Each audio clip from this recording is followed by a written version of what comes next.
Inilah hitung-hitungan poin timnas Indonesia jika menang, imbang atau kalah saat hadapi Bahrain dan Cina di kualifikasi Piala Dunia 2026. Kabar baik.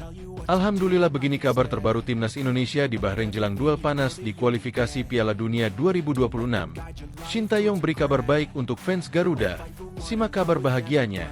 Fans Garuda dipastikan akan sangat gembira mendengar kabar ini. Melesat bagaikan roket, inilah dua negara Eropa yang bakal dilewati timnas Indonesia di ranking FIFA jika kalahkan Bahrain dan Cina. Mengejutkan, AFC tiba-tiba beri peringatan ke timnas Bahrain jelang hadapi timnas Indonesia. Apa yang terjadi? Bikin merinding. Jelang hadapi Bahrain. Ini pesan menyentuh Jai Itzes untuk fans timnas Indonesia.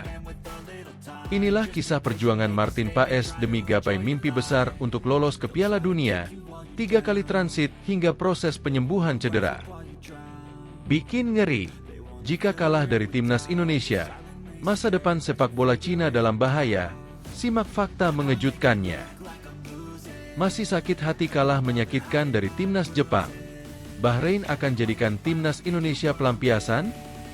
PSSI memang patut diacungin jempol. Mantap! Inilah 4 nama besar yang bakal jalani naturalisasi untuk perkuat timnas Indonesia di kualifikasi Piala Dunia 2026. Ada anak asuh pelatih kelas dunia hingga bule dari Depok. Berikut informasi terlengkapnya. Tapi sebelum itu jangan lupa subscribe agar kalian tidak ketinggalan informasi terbaru seputar timnas Indonesia setiap harinya.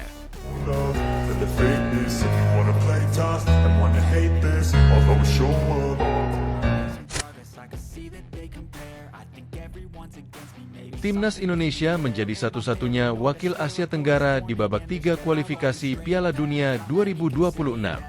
Skuad Garuda juga tak henti-hentinya membuat kejutan dengan menahan 2 lawan yang sangat kuat, Arab Saudi 1-1 dan Australia 0-0 di 2 babak pertama pertandingan Grup C. Berkat penambahan sederet pemain, keturunan kekuatan timnas Indonesia meningkat signifikan hingga menjadi lawan yang tidak menyenangkan di kualifikasi Piala Dunia 2026. Pada FIFA Days terdekat di bulan Oktober 2024, timnas Indonesia, peringkat 129 dunia, akan menghadapi 2 tim lagi yang juga tak kalah kuat. Kedua tim tersebut adalah Bahrain, peringkat 76, dan Cina, peringkat 91. Pihak Indonesia tentu berharap bisa meraih hasil bagus melawan kedua lawannya tersebut. Selain membuka peluang merebut tiket Piala Dunia, kemenangan juga otomatis akan mendongkrak posisi merah putih di peringkat FIFA. Berdasarkan perhitungan Football Ranking, timnas Indonesia akan mendapat poin hingga 16,89 jika mengalahkan Bahrain pada 10 Oktober. Anak asuh Shin Tae-yong juga masih akan mendapat tambahan 4,39 poin jika seri, dan dikurangi 8,11 poin apabila kalah. Sedangkan pada pertandingan melawan Cina pada 15 Oktober mendatang, timnas Indonesia akan mendapat 15,55 poin jika menang, 3,05 poin jika seri, dan akan dikurangi 9,45 poin jika kalah. Dengan demikian, apabila optimistis bisa menang baik lawan Bahrain maupun Cina, timnas Indonesia akan mendulang hingga 32,44 poin. Artinya koleksi poin mereka melonjak hingga 1156,61 poin, mendekati posisi Vietnam di peringkat 116 dunia dengan 1161,38 poin. Namun perhitungan tersebut hanya sebatas perkiraan dan masih bergantung pada hasil tim lain di seluruh dunia dalam rangka FIFA Days pada Oktober 2024. Timnas Indonesia saat ini berada di peringkat keempat Grup C dengan perolehan 2 poin, tertinggal 1 poin dari Bahrain. Jika menang tandang ke Bahrain dan Cina, mereka akan menjadi tim Asia Tenggara pertama yang meraih 2 kemenangan di babak ketiga kualifikasi Piala Dunia, bahkan memecahkan rekor skor. Sebelumnya, Vietnam menjadi wakil Asia Tenggara pertama yang meraih kemenangan di babak 3 kualifikasi Piala Dunia 2022 dengan mengalahkan Cina 3-1 di kandangnya pada 1 Februari 2021. Kabar baik. Alhamdulillah, begini kabar terbaru timnas Indonesia di Bahrain jelang duel panas di kualifikasi Piala Dunia 2026. Shin Tae-yong beri kabar baik untuk fans Garuda. Simak kabar bahagianya. Fans Garuda dipastikan akan sangat gembira mendengar kabar ini. Timnas Indonesia telah tiba di Bahrain jelang pertandingan laga lanjutan putaran ketiga Grup C kualifikasi Piala Dunia 2026 zona Asia. Setelah tiba di Bahrain, Shin Tae-yong pun langsung menggelar latihan di Hamatown Youth and Sports Ground pada Minggu, 6 Oktober 2024. Dalam latihan perdana Timnas Indonesia di Bahrain ini belum diikuti oleh semua pemain, karena masih ada beberapa pemain yang datang terlambat. Walaupun belum lengkap, Timnas Indonesia menjalani latihan perdana di Bahrain dengan baik. Shin Tae-yong mengatakan bahwa dalam latihan perdana ini skuad Garuda memang belum lengkap. Hal ini karena masih ada beberapa pemain yang masih dalam perjalanan menuju Bahrain. Selain itu, bakal ada satu pemain yang datang sedikit terlambat, yakni Martin Paes. Pemain FC Dallas itu berangkat dari Amerika Serikat, sehingga membutuhkan perjalanan yang panjang. Apalagi FC Dallas juga baru menyelesaikan pertandingan MLS melawan Portland Timbers semalam, Senin, 7 Oktober 2024. Dalam laga yang berakhir dengan skor imbang 0-0 ini, Martin Paes tak dimainkan. Namun, ia tetap bergabung dengan FC Dallas dan beberapa hari lalu juga terlihat menjalani latihan bersama tim asal Amerika Serikat itu, sehingga ia telat bergabung ke timnas. Dalam hari ini ataupun besok, semuanya akan bisa berkumpul, kecuali Martin Paes yang agak terlambat, ujar Shin Tae-yong sebagaimana dilansir dari laman Kita Garuda, Senin, 7 Oktober 2024. Untuk latihan perdana di Bahrain, Sandy Walsh dan kawan-kawan tak langsung menjalani latihan berat. Akan tetapi, tim Merah Putih hanya menjalani pemulihan sambil menunggu semua para pemain berkumpul terlebih dahulu. Mantan pelatih Timnas Korea Selatan di Piala Dunia 2018 itu mengatakan untuk latihan taktik baru akan dilakukan hari Selasa, 8 Oktober 2024. Karena dari semalam, kami melakukan perjalanan cukup panjang. Jadi untuk hari pertama ini, kami fokus pemulihan kondisi fisik, kata Shin Tae-yong. Hari Selasa kita mulai masuk ke sesi latihan taktik, ujarnya. Setelah menjalani latihan perdana, pelatih asal negeri ginseng tersebut pun mengaku bahwa anak asuhnya tak terkendala cuaca sama sekali. Menurutnya, cuaca di Bahrain sejuk, sehingga ia memastikan tak akan ada kendala apapun untuk pemain Timnas Indonesia ini. Ia bahkan memastikan latihan perdana ini berjalan dengan baik karena cuaca yang bersahabat tersebut. Cuaca sejuk di Bahrain ini bisa dibilang cukup bersahabat dengan Timnas Indonesia. Hal ini karena negara bagian dari Timur Tengah tersebut dikenal dengan cuaca panas. Bahrain menjadi salah satu negara dengan cuaca panas, karena pada bulan Oktober saja cuaca bisa mencapai 37 sampai 34 derajat Celcius. Ini cukup bersahabat karena saat malam hari suhu bisa lebih rendah, sehingga para pemain tak perlu terlalu mengkhawatirkan cuaca panas. Untuk cuaca tidak menjadi masalah. Sekarang pukul 6 sore dan ini sejuk, jelas pelatih berusia 53 tahun tersebut. Setelah merasakan cuaca yang cukup bersahabat pada latihan perdana, Shin Tae-yong menilai bahwa cuaca tak akan jadi masalah buat Timnas Indonesia menghadapi Bahrain nanti. Hal ini karena Timnas Indonesia bakal melawan Bahrain pada laga ketiga kualifikasi Piala Dunia 2026 zona Asia di Bahrain National Stadium, Riffa, pada Kamis, 10 Oktober 2024, pukul 19 waktu setempat atau pukul 23 waktu Indonesia Barat. Apalagi pertandingan nanti berlangsung pukul 7 malam waktu Bahrain. Jadi cuaca bukan suatu masalah bagi kami, tuturnya. Melesat bagaikan roket, inilah dua negara Eropa yang bakal dilewati Timnas Indonesia di ranking FIFA jika kalahkan Bahrain dan Cina. Dua negara Eropa yang ranking FIFA-nya bakal dilewati Timnas Indonesia jika kalahkan Bahrain dan Cina menarik diulas. Timnas Indonesia sendiri diketahui akan bersua Bahrain dan Cina dalam laga lanjutan kualifikasi Piala Dunia 2026 zona Asia pada bulan ini. Seperti diketahui, Timnas Indonesia asuhan Shin Tae-yong akan kembali melanjutkan perjuangan di babak ketiga kualifikasi Piala Dunia 2026 zona Asia. Kali ini, giliran Bahrain dan Cina yang akan menjadi lawan Jai Itzes dan kawan-kawan. Pada 10 Oktober 2024, skuad Garuda akan lebih dulu menyambangi Bahrain National Stadium yang merupakan markas Timnas Bahrain. 5 hari berselang, giliran Qingdao Youth Football Stadium yang merupakan markas dari Timnas Cina ini akan menjadi saksi perjuangan anak asuh Shin Tae-yong. Pada dua laga ini, Timnas Indonesia terbilang tidak diunggulkan. Sebab, di atas kertas, Bahrain dan Cina jauh lebih unggul dari Indonesia dalam aspek ranking FIFA. Bahrain saat ini duduk di posisi 76, sedangkan Cina berada di posisi 91. Kendati demikian, timnas Indonesia diprediksi akan tetap dapat meraih 6 poin dari 2 laga tersebut. Terlebih, sejumlah pemain naturalisasi baru telah hadir dan siap membantu mewujudkan misi tersebut. Sebab, 2 kemenangan di laga ini akan membuat posisi timnas Indonesia di klasemen akan meningkat. Selain itu, ranking FIFA timnas Indonesia juga akan terus melesat. Diketahui, timnas Indonesia akan mendapat 16,89 poin apabila menang di 2 laga kualifikasi Piala Dunia 2026 nanti.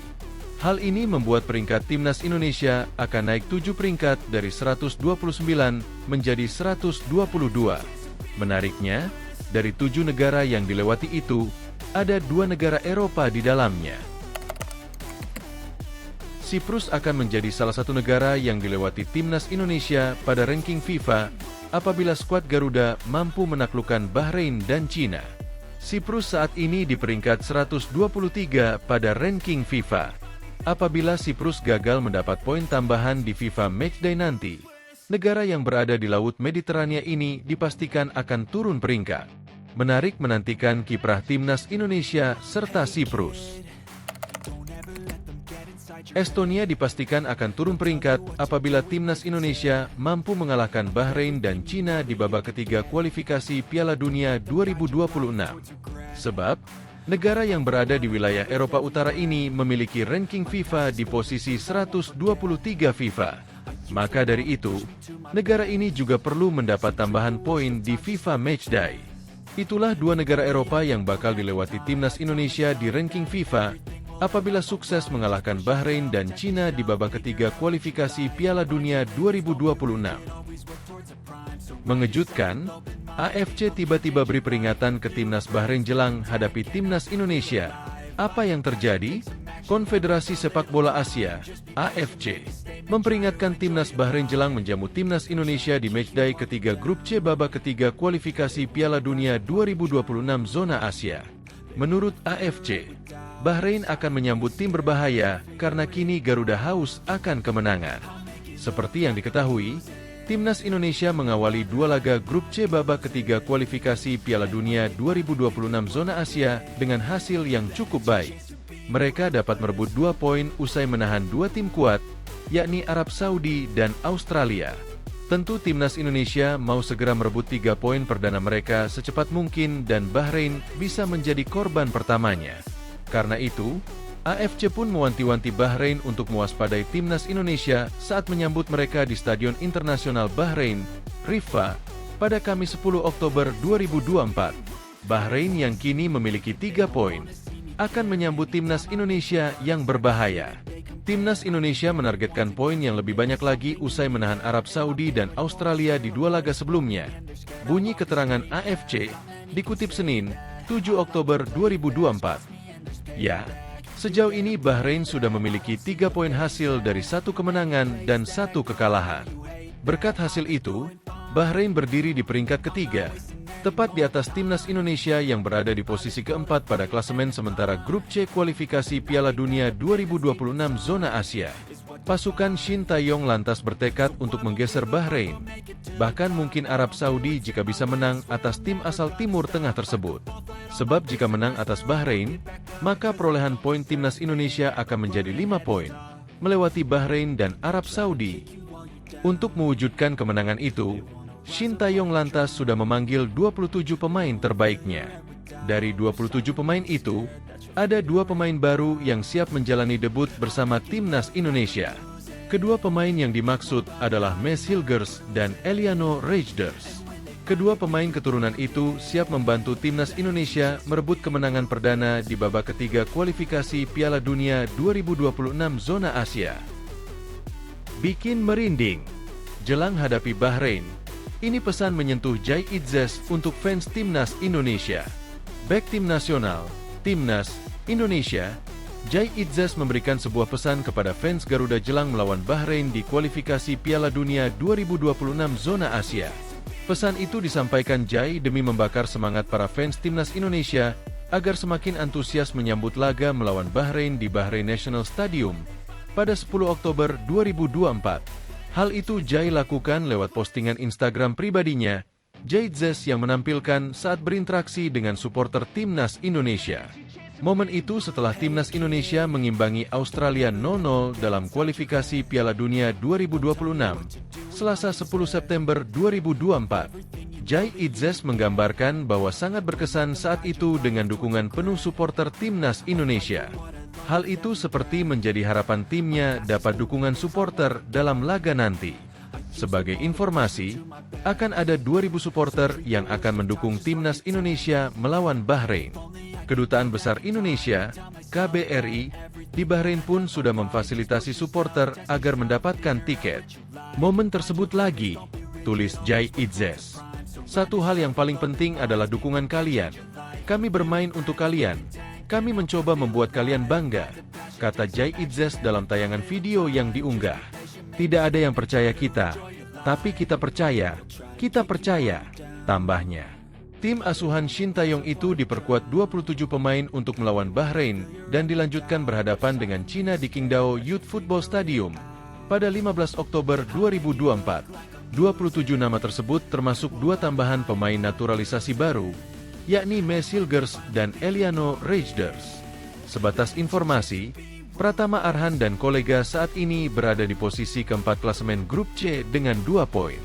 Poin itu setelah mereka bermain imbang 1-1 dengan Arab Saudi dan seri 0-0 melawan Australia.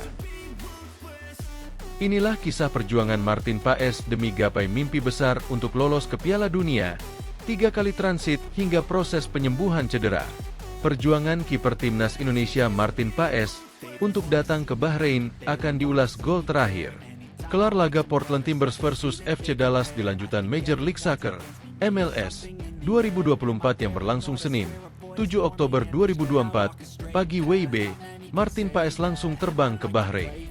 Mengutip dari informasi yang dibagikan di akun Instagramnya, Martin Paes, kiper 26 tahun ini harus 3 kali transit untuk tiba di negara Asia Barat tersebut. Pertama, Martin Paes menjalani penerbangan dari Portland ke Dallas. Dari Dallas, Martin Paes harus menjalani transit lebih dulu di Dubai, Uni Emirat Arab, UEA. Barulah dari UEA, pesawat yang membawa Martin Paes tiba di Bahrain. Lantas, kapan Martin Paes tiba di Bahrain? Diperkirakan, ex-penjaga gawang Timnas Belanda U21 ini mendarat di Bahrain pada Selasa 8 Oktober 2024 dini hari waktu Indonesia Barat. Selain menjalani penerbangan yang melelahkan, Martin Paes juga harus berjuang pulih dari cedera pergelangan tangan yang dialami. Sekadar diketahui, ex-kiper FC Utrecht ini mengalami cedera beberapa menit jelang laga FC Dallas versus San Jose Earthquakes pada Kamis, 3 Oktober 2024 pagi waktu Indonesia Barat. Meski sudah menjalani latihan pada Sabtu 5 Oktober 2024 dini hari WIB, Martin Paes tetap tidak dimainkan saat FC Dallas tandang ke markas Portland Timbers pada Senin, 7 Oktober 2024 pagi waktu Indonesia Barat. Disinyalir, pelatih FC Dallas Peter Lukchin tidak mau mengambil risiko dengan memainkan Martin Paes. Jika Martin Paes dimainkan pagi ini, dikhawatirkan cedera lebih parah dialaminya.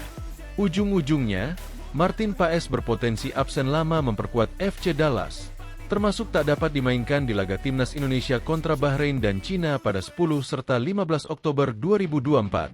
Di stories Instagramnya yang eksklusif, Martin Paes membagikan foto tangannya sedang ditusuk sejenis jarum akupuntur. Harapannya, Martin Paes segera bugar dan siap tempur saat Timnas Indonesia melawat ke markas Bahrain.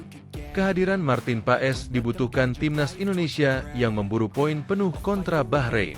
Di 2 laga awal grup C, Martin Paes keluar sebagai man of the match saat Timnas Indonesia bermain 1-1 dengan Arab Saudi dan 0-0 kontra Australia. Bikin ngeri, jika kalah dari Timnas Indonesia, masa depan sepak bola Cina dalam bahaya. Simak fakta mengejutkannya. Timnas Cina akan menjalani 2 pertandingan penting pada Oktober 2024. Masa depan industri sepak bolanya dipertaruhkan. Bulan ini, Timnas Cina akan memainkan 2 pertandingan lanjutan grup C putaran 3 kualifikasi Piala Dunia 2026 zona Asia. Mereka akan bertandang terlebih dahulu menghadapi timnas Australia di Stadion Adelaide Oval, Kamis, 10 Oktober 2024. 5 hari berselang, Selasa, 15 Oktober 2024, tim besutan Branko Ivankovic itu akan menjamu timnas Indonesia di Stadion Qingdao Youth Football. Saat ini, timnas Cina berada di posisi terbawah klasemen alias tim juru kunci grup C akibat menelan 2 kekalahan beruntun September kemarin. Setelah dihajar oleh tuan rumah Jepang dengan skor 0-7, Cina menelan kekalahan tipis 1-2 saat menjamu Arab Saudi. Akibat 2 kekalahan tersebut, Cina bahkan menjadi yang terburuk sejauh ini di antara 18 tim kualifikasi putaran ketiga. Cina belum mencatatkan poin sama sekali dari 2 pertandingan awal dan kebobolan paling banyak, 9 kali. Adapun tim yang sementara ini memimpin puncak klasemen grup C adalah timnas Jepang. Kaoru Mitoma dan kawan-kawan telah mengantongi 6 poin berkat kemenangan atas Cina, 7-0, dan Bahrain, 5-0. Arab Saudi menyusul di urutan 2 klasemen dengan 4 poin. Hasil kemenangan atas Cina, 2-1, dan imbang melawan Indonesia, 1-1. Bahrain yang mengoleksi 3 poin usai mengalahkan Australia, 1-0, duduk di peringkat 3 klasemen. Timnas Indonesia ada di posisi 4 klasemen setelah bermain imbang melawan Arab Saudi, 1-1, dan Australia, 0-0. Sedangkan Australia ada di peringkat 5 klasemen dengan torehan 1 poin. Menjelang bentrokan melawan Australia dan Indonesia bulan ini, timnas Cina diterpa ujian karena beberapa pemain andalannya harus menepi akibat cedera. Meski demikian, timnas Cina diminta oleh media setempat untuk tidak boleh kehilangan poin lagi, khususnya saat melawan timnas Indonesia. Menurut laporan media Cina, 163.com, kekalahan di 2 laga awal melawan Jepang dan Arab Saudi hampir membuat para penggemar putus asa. Oleh sebab itu, apabila mereka kembali kalah apalagi melawan timnas Indonesia yang merupakan tim non-unggulan, maka sepak bola Cina dianggap dalam bahaya besar. Kekalahan telak dari Jepang pada bulan September dan hasil yang mengecewakan melawan Arab Saudi telah membuat penggemar dan publik tanah air hampir putus asa terhadap tim nasional sepak bola Cina, tulis laporan 163.com. Begitu mereka kalah dari Indonesia di kandang sendiri, pukulan berat akan memengaruhi semua level liga dan pembinaan pemain muda. Bagaimanapun, penampilan timnas Cina di kualifikasi kali ini tidak hanya memperebutkan tiket putaran final Piala Dunia, tapi juga mempertaruhkan masa depan industri sepak bola. Lebih lanjut, laporan tersebut mengklaim bahwa timnas Indonesia merupakan salah satu pesaing bagi Cina, selain Bahrain, untuk memperebutkan peringkat 3 atau 4 klasemen akhir grup C. Apabila Cina berhasil finish di peringkat tersebut, mereka akan lolos ke putaran 4 kualifikasi Piala Dunia 2026, target yang dianggap realistis. Timnas Cina harus menunjukkan semangat juang dan tekad dalam situasi sulit, berusaha keras untuk mendapatkan poin, tulis laporan tersebut. Timnas Cina tidak boleh kalah di kandang sendiri melawan Indonesia, yang merupakan tim non-unggulan. Mendapatkan poin atas Bahrain dan Indonesia, 2 tim pesaing untuk playoff, adalah tujuan paling realistis bagi timnas Cina. Masih sakit hati kalah menyakitkan dari timnas Jepang. Bahrain akan jadikan timnas Indonesia pelampiasan.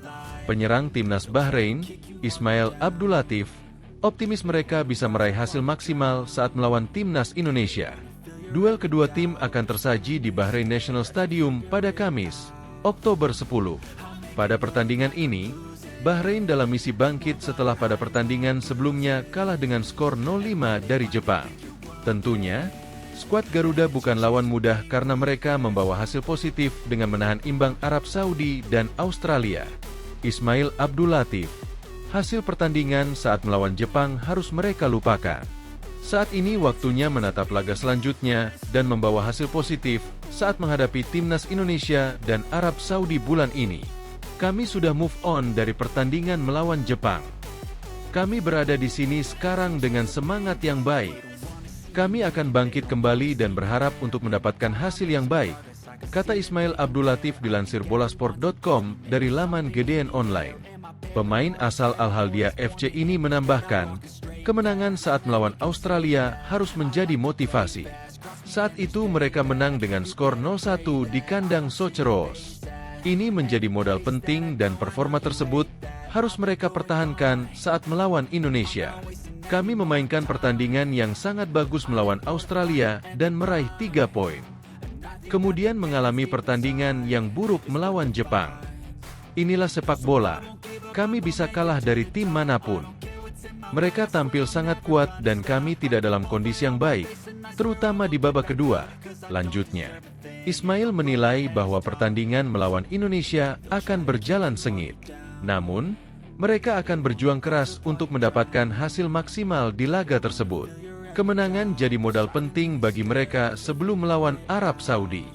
Tapi kami sekarang hanya menantikan pertandingan kami dengan Indonesia. Itu tidak akan mudah. Ini akan menjadi pertandingan yang sulit. Tetapi kami akan siap untuk itu, tutupnya. PSSI memang patut diacungin jempol. Mantap! Inilah 4 nama besar yang bakal jalani naturalisasi untuk perkuat timnas Indonesia di kualifikasi Piala Dunia 2026. Ada anak asuh pelatih kelas dunia hingga bule dari Depok.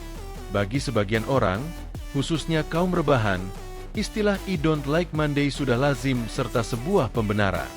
Memulai rutinitas setelah akhir pekan memang sangat menyebalkan. Namun, ini tak berlaku bagi timnas Indonesia. Berangkat dari Bandara Soekarno-Hatta pada Sabtu, 5 September 2024, dini hari WIB ke Bahrain, Jai Idzes dan kawan-kawan diharapkan sudah siap tempur. Penerbangan Jakarta, Bahrain diperkirakan memakan waktu lebih kurang 10 jam. Jika tak ada aral melintang, Shin Tae-yong dan armada tempurnya tiba Bahrain pada Minggu dini hari waktu Indonesia Barat. Senin paginya, semua pemain, terlebih pilar inti yang berkarier di luar negeri, sudah harus berkumpul. Senin pagi, seluruh pemain dari luar negeri dipastikan sudah berkumpul di Bahrain, termasuk Martin Paes, kata Sumarji, Ketua Badan Tim Nasional, BTN. Akhir pekan yang melelehkan bagi sebagian pemain. Jai Idzes, Kelvin Verdong, dan Tom Hai misalnya, lebih dulu harus bertanding bersama klubnya masing-masing. Lelah belum sepenuhnya hilang. Ketiganya sudah harus kembali pasang kuda-kuda jelang bentrok kontra Bahrain dalam lanjutan laga Grup C putaran ketiga kualifikasi Piala Dunia 2026 Zona Asia. Berdasarkan jadwal, Bahrain akan menjamu timnas Indonesia di Bahrain National Stadium, Riffa, Kamis, 10 Oktober 2024. Praktis, Jai Idzes CS cuma punya waktu tak lebih dari 3 hari untuk melakukan persiapan, termasuk latihan serta pematangan strategi. Kontra Bahrain, Indonesia menargetkan kemenangan. Tak bermaksud takabur, 2 hasil positif kala bentrok versus Arab Saudi dan Australia serta bergabungnya 2 amunisi anyar, Mes Hilgers dan Eliano Rejders, membuat pasukan ST kian bernafsu untuk menjadikan Bahrain sebagai santapan empuk. Setelah Bahrain, Indonesia akan melanjutkan perjuangan ke Cina 5 hari berselang atau pada 15 Oktober. Dalam laga ini, kemenangan juga jadi harga mati. Menariknya, PSSI belum mau berhenti sampai di Mes Hilgers dan Eliano Rejders. Artinya, program naturalisasi masih terus kebut. Terkini, sedikitnya ada 4 pemain keturunan yang digadang-gadang bakal segera dinaturalisi PSSI untuk timnas Indonesia. Siapa keempatnya? Masih ranum-ranumnya, Jayden Osterwolde Beck berusia 23 tahun. Ia kenyang pengalaman berjibaku di level atas Turki, Fenerbahce. Harganya yang tembus 260,72 miliar rupiah, menurut Transfermarkt membuktikan kalau pemain keturunan Suriname, Indonesia kelahiran Belanda 26 April 2001 bukan pemain kaleng-kaleng. Di Fenerbahce, bintang yang bisa bermain bek kiri dan bek tengah ini menjadi andalan Jose Mourinho dan sudah tampil dalam 37 laga sejak tiba di sana pada akhir Januari 2023. Tinggi 189 cm. Dengan postur atletis, Jayden Osterwolde sangat ideal mengemban peran sebagai tukang jagal. Semoga Jayden Osterwolde, si tak banyak bicara namun banyak bekerja, itu bisa secepatnya mengantongi KTP Indonesia. Lahir dan besar di Belanda, Julien Oerip memiliki darah Surabaya, Jawa Timur. Kehadirannya di timnas Indonesia akan membuat lini tengah lebih angker, mengingat pemain kepunyaan AS Alkmaar U21 ini mumpuni sebagai pengatur serangan dan sesekali menjelma menjadi penyerang sayap. Mengingat usianya yang masih 17 tahun, sang bocah bakal jadi aset yang sangat berharga bagi timnas Indonesia di masa depan. PSSI sendiri dikabarkan sudah memantau permainan Julian Oerip dan segera memasukkan kelahiran 26 Oktober 2006 ke dalam daftar naturalisasi berikutnya. Tak hanya di klub, di timnas Belanda U19 Julian Oerip juga andalan. Dalam kemenangan 3-0 atas Azerbaijan U19, ia tak tergantikan sepanjang laga. Si lincah tersebut juga hadir saat timnas Belanda U17 ambil bagian di Piala Eropa U17 2023. Bisa dipastikan, warga Depok bakal bangga dan siap menyerbu stadion jika saja PSSI segera meresmikan Miliano Jonathans sebagai warga negara Indonesia, WNI. Miliano Jonathans memang tak bisa lepas dari Depok, kota belimbing. Dari sanalah leluhur dari pihak ayahnya berasal. Gelandang bermental baja ini tercatat sebagai pilar muda Vitesse, Belanda. Bakatnya yang luar biasa membuat Miliano Jonathan Santer diwartakan masuk prioritas PSSI terkait lanjutan program pemain naturalisasi. Timnas Indonesia memang butuh tipe pemain laiknya Miliano Jonathans. Talenta yang masih berusia 20 tahun ini memenuhi semua syarat playmaker modern yang diinginkan Shin Tae-yong. Istimewa dan luar biasa, PSSI akan sangat disayangkan jika tak buru-buru mengamankan tanda tangan Pascal Struijk. Tak hanya akan mengandalkan Jai Itzes di lini tengah pertahanan, pelatih Shin Tae-yong punya stok yang tak kalah mumpuni dalam diri Pascal Struijk. Kelahiran Belgia, 25 tahun lalu itu punya nama cukup beken di Eropa karena bagian dari skuad Leeds United, Inggris. Sejak bergabung pada 2018, alumnus Akademi ADO Den Haag dan Ajax sudah mendapat kepercayaan dalam 120 laga dengan tabungan 38 gol. Tak hanya stamina dan fisik, Pascal Struijk juga pandai membaca sekaligus mematikan pergerakan lawan. Tembakan roketnya dari luar kotak penalti juga sangat berbahaya.